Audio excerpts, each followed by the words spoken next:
Hello, everyone, and welcome to the second episode of PTIsles, the All Islanders panel discussion show presented by Isles Blog.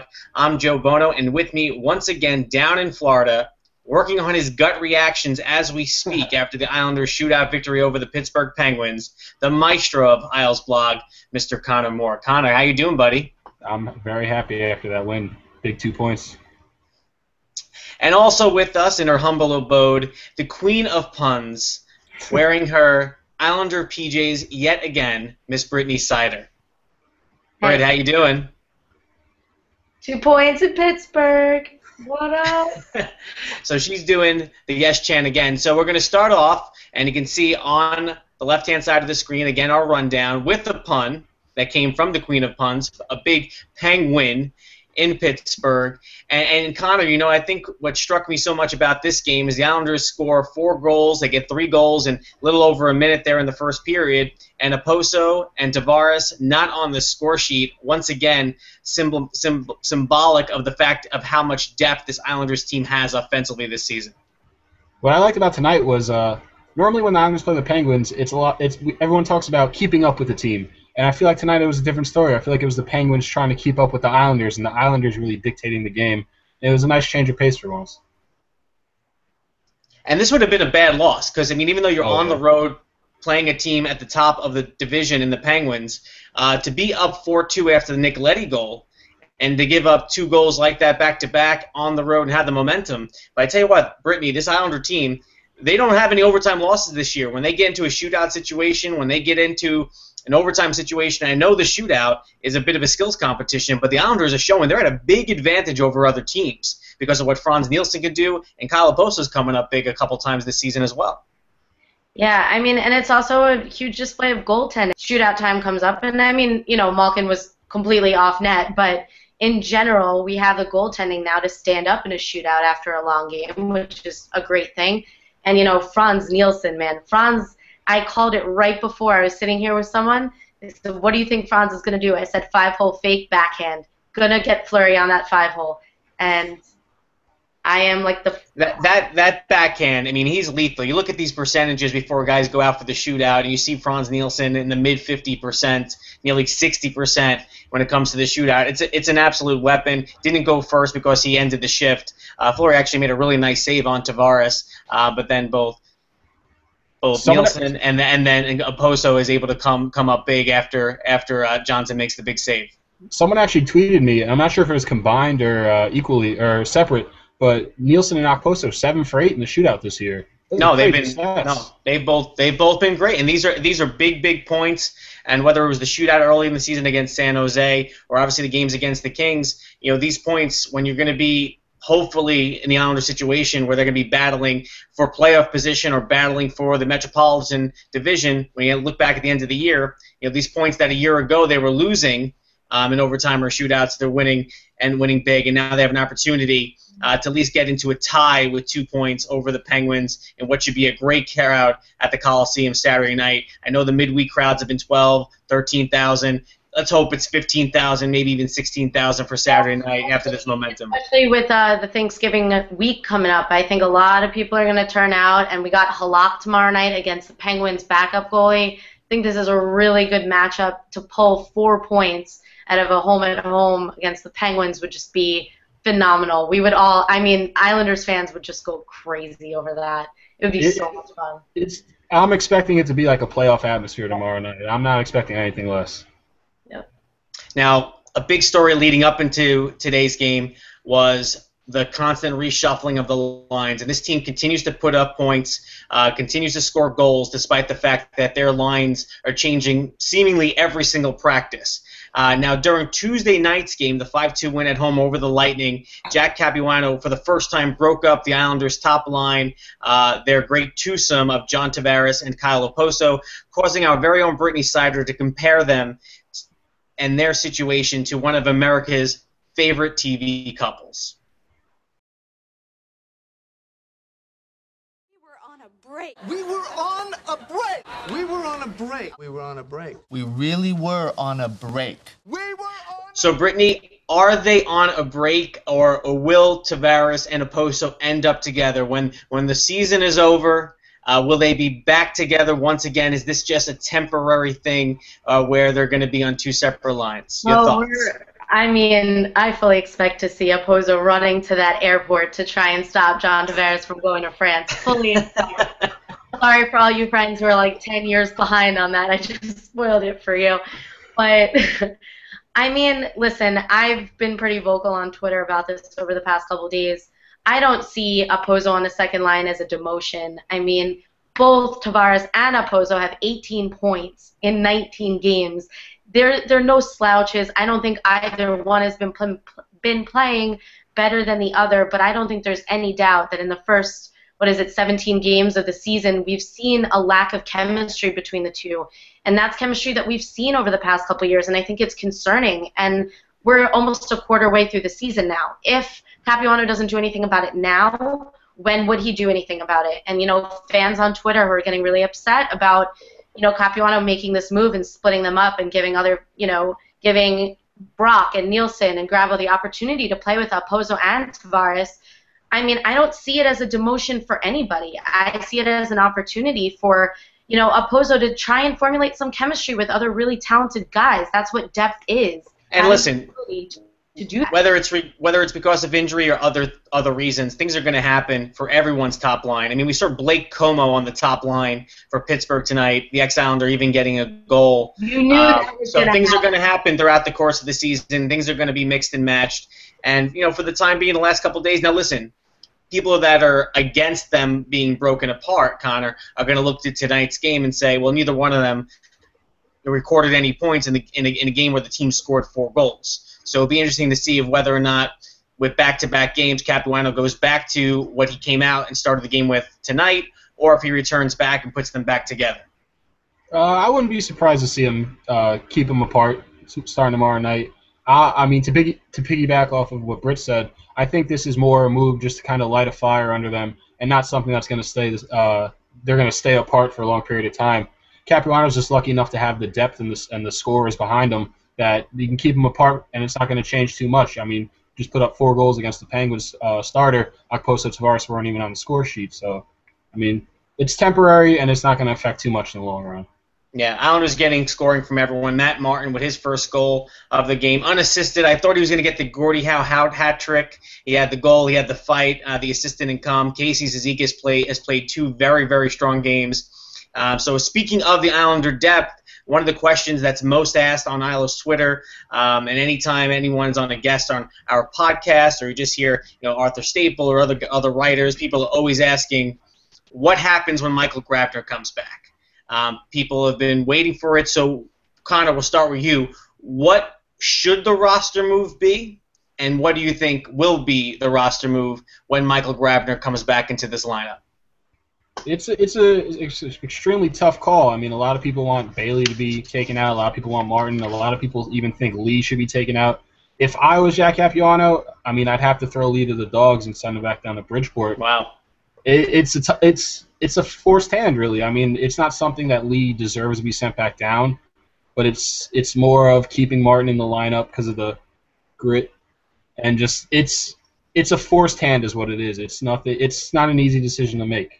He's been playing better, Martin. I think people had him penciled in as the guy that could be in trouble of going on waivers. But Brittany, another guy is Corey Conacher. Right now, been healthy scratch. A guy started the season on the first line. In your opinion, could Conacher be the guy that the Islanders have to part with in order to make room for Grabner? Yeah, it's hard for me to say because we haven't been seeing Conacher play recently. It's pretty widely accepted that he wasn't ready or he wasn't jiving well with the team, and that's why he's not playing. But I don't know if we send him, if we get rid of him on waivers, there's a good chance we're not getting him back. It's gone, like Conacher's gone. So do we really want to lose him permanently? Is that where Capuano is at right now, or is he kind of just putting him, keeping him as a healthy scratch until he can find a place to fit him back in? I honestly think that one of the worst moves would be to get rid of Martin. Right now he's the only guy out there who's going to fight. He's the only guy out there that really has. We talk about grit, but every team needs that guy. Every team needs that presence. And I think having Martin as a healthy scratch or off on waivers would just be. I don't know. We don't have that presence anymore. I'm not really sure who would step up in that role. And tonight was definitely a statement game for Martin. I feel like he kind of understands the situation he's in and the fact that Grabner is going to be back sooner rather than later. So he kind of had to put it all out there. He got that goal. He finally dropped the gloves. I think this was his first fight of the year, maybe his second if I'm wrong. He knows the situation he's in, and he's playing off of it as well. Yeah, I mean, I know it's responsible for a goal tonight, though. So as soon as he got that goal, and everyone was like, "Whoa, Matt Martin just scored," and then kind of let the next one up. So it's not a matter of his playing ability; it's a matter of his presence, and he fought when he had to, and he defends his players. So yeah, he put not one but two goals in the net. By the way, I just hate when a guy has to drop his glove and fight. I know it's the NHL, and I know. Some people, Daniel Friedman wrote an article about this on WFN.com, whether or not fighting should be part of the NHL moving forward. When you have a guy like Martin fighting a guy with a visor, I mean, I look at that and I go, what's really the point? A guy, punching someone else's helmet. But listen, Britt, you mentioned that the Islanders need Martin for grit. They need him for that toughness. They also need him because he's probably the only person that would have volunteered to do what he was asked to this week. So for those of you that didn't see this, after the hashtag Words with Butch hashtag fiasco from the previous week, the Islanders social media team and Bedgear partnered up to come with hashtag Sleep Like the Isles for the chance to win a pillow. And here are some of the pictures we found using that hashtag. No word yet on the winner of the pillow.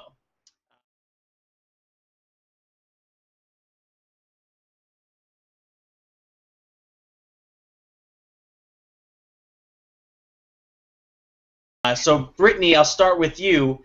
Your thoughts on the chance to be seen spooning with Matt Martin. Would you have taken that opportunity if you were at the Coliseum that night? Honestly, I feel like Elsa's close behind. I don't really want to mess with that.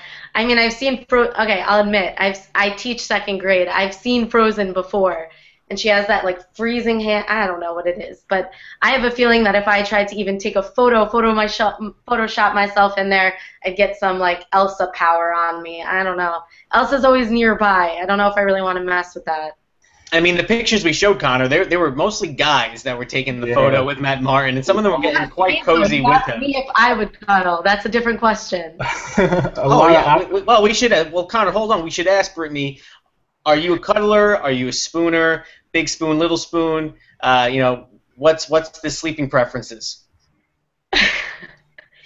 I mean, little spoon. I might like hockey, but I do have some, womanly tendencies. I actually do like to be little spoons. So.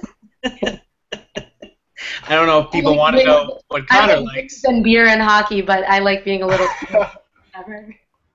I'll keep this one to myself. Connor's going to pass on it. I will tell you, if I was in New York and was able to get to that poster board of Martin, me being a social media, very avid with social media and stuff going viral, I would have been twerking up on that poster as the second I saw it and putting that picture out for the world to see. I would pay to see Connor twerk anywhere at any time. Maybe that's episode. That might be episode 3 of PTIsles. I'll set up the PayPal account if you really want to pay. I mean, I don't know.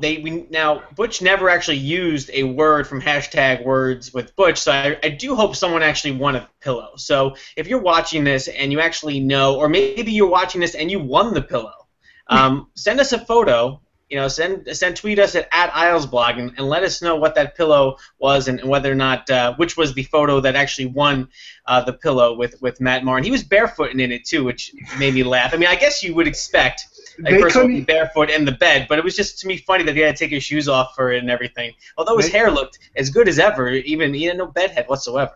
They couldn't even get a picture of him laying down. It's so obvious that he was standing up when they put that picture, and the Photoshop job was just terribly done. I actually went through the hashtag after the Lightning game, and there was no more than 3 or 4 photos. Not much to find. No. Someone has some good odds. There's some good odds of someone winning a pillow right now. He's a very lucky person. Right, about 33% chance of you going home with a pillow if you took a picture with Matt Martin. All right, moving on. During intermission of the Rangers-Flyers game Wednesday night on NBC, Bob McKenzie of NBC Sports offered up this zinger to the delight of Islander fans. He's not been an NHL coach. He's not been an NHL general manager. I wish I had done that, skipped right to the presidency and get rid of those menial jabs. So do the New York Islanders. Please. And you know what? I know Connor, I know Brittany, I know you guys are a little bit younger than me, so I lived through the Milbury years and watched some of these trades that he made. And there are a list online, the top 10 worst trades of Mike Milbury's career, why Mike Milbury is the worst GM in hockey history. I mean, to me, there were two big ones. I mean, there were a bunch of smaller ones, granted, and we know hamstring when it came to salary and what he can do. But there were two trades that could have dramatically changed the course of Islander history if you want to go back. And I know it's painful to do. The one of them, you're kind of bittersweet about, but the trade to get Alexei Yashin, because he traded Zdeno Chara, who went on to win a Stanley Cup and a Norris Trophy, along with Bill McCult, and the Islanders' first-round pick, which became Jason Spezza, for Alexei Yashin, and then obviously signed Yashin to a monster deal. So, in the short term, Yashin and Pekka and Chris Osgood got the Islanders back to the postseason. But in the long term, I mean, that deal still kind of hurts because of the type of player that Zdeno Chara became.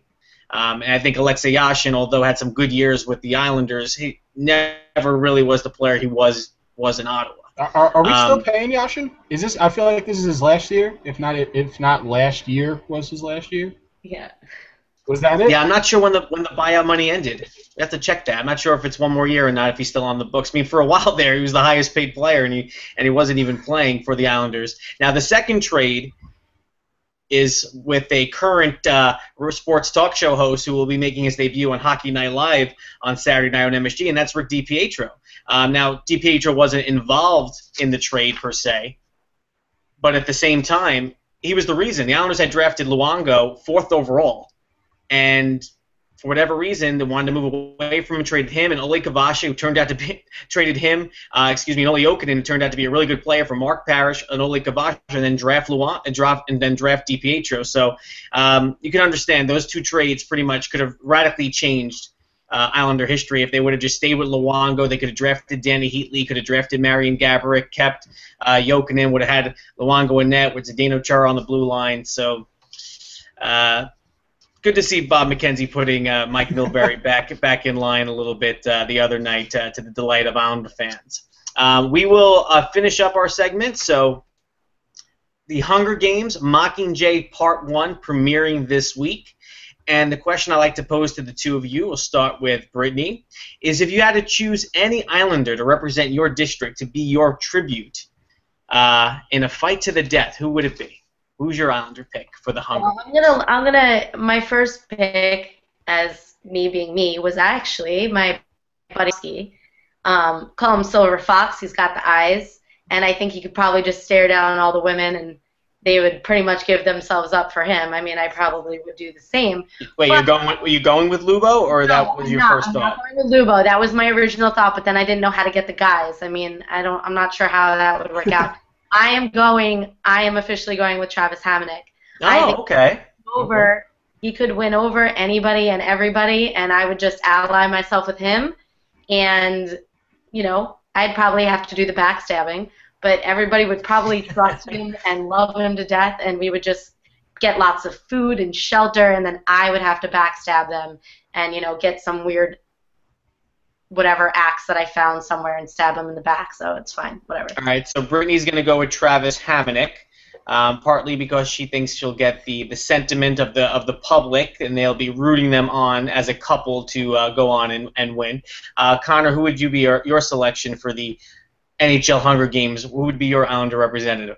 I'm going with good old Casey Zizekas. He has the good looks, got the nice blue eyes. He's a little small. He's got the little younger brother aspect to him, so all the guys will kind of take him under their wing, and when they least expect it, boom, stabbed in the back. He's got the good looks, so the girls kind of flock towards him. Well, I don't know. I don't know if he's got the good looks with his current mustache. Although his is growing in a lot better than maybe John Tavares's. Oh my God! Certainly not as good as Connor Moore's. Well, thank you. I am going to go with. I can't believe neither one of you guys picked Matt Martin, because I think he, would be the physical specimen. But maybe he's the easy pick, though. Yeah, he is an easy pick. I'm going to go with Kyle Oposo because I think he's the perfect mix of good looks, strength, speed, agility. Could fight if he had to. I think Oposo probably represents all the skills necessary. He doesn't do maybe one thing at the elite level, but he does enough things good that I think he'd be an excellent tribute to have. Yeah. Well, Joe, he's a second liner now. I don't know. I mean, I'd be careful with that pick. Well, Casey Speakers is a fourth liner, so I think I'm okay if I'm picking Oposo with the second line. Elite. A lot of people think now he's not so elite because he just got demoted. So I don't know. You got to think about that. And I have to listen. Full disclosure here, and you guys don't even know this yet, but I'll bring it up. I had purchased tickets a while back. I will be at one of the premiere shows Saturday night at the AMC. What you're doing. That's dedication. It's me and 7 other women, and they have assigned seats for the 8 p.m. showing at the AMC, which means I am not going to be able to see the Islander game live. What is your reaction to? I mean, because listen, there's certain games we're not going to be able to see, whether it be weddings, celebrations, family obligations. Me missing Islanders Penguins due to Hunger Games. Britt, do you want to start? I mean, look, my mom is my favorite person on the planet. Her birthday was last Saturday, and I had my phone out at dinner getting updates from 3 different people and checking Twitter, and then I drove my grandmother home and had it on in the car and walked in and put the TV on. So you're missing it for Hunger Games. Some of us don't miss it for things like that, but that's okay. I am in a really tough spot because I can't be pulling out the phone. I can't be pulling out the phone and Twitter and refreshing and finding out what's going on. I'm going to literally have to have the phone off, and then when they roll credits, I'm going to have to just see what happened in the game. It's the patented move. You put the hat in the lap and the phone around the hat, and it covers up the entire screen, and you'll be able to check everything you want. I like it. Then I might miss a key portion of the movie, though. And I haven't read the books because I'm a believer that if you read the books, they actually ruin the movie. So I don't know. I don't even know what happens. Also, Bono, my tweets are too funny. You would crack up at some point when Katniss is like, everyone would hate you. You can't read my tweets during Hunger Games. You are the queen of puns. That nickname is definitely staying. Well, listen, guys, another great edition of PTIsles. We again aim to do this each and every week. We hope people are enjoying it. Tweet us at IslesBlog. Leave us a comment on our YouTube channel. I'm at jbono611. Brittany's at Apple Cider 2Rs. Connor at CMIslesBlog. We want your feedback. We want your criticism. We want any of your thoughts. Disagree with us, please let us know. Brittany, Connor, thanks again so much for doing this. Post-game, they made us wait overtime and a shootout to do this, but it was fun, and we'll do it again next week, guys. Happy Thanksgiving. You too. Take care.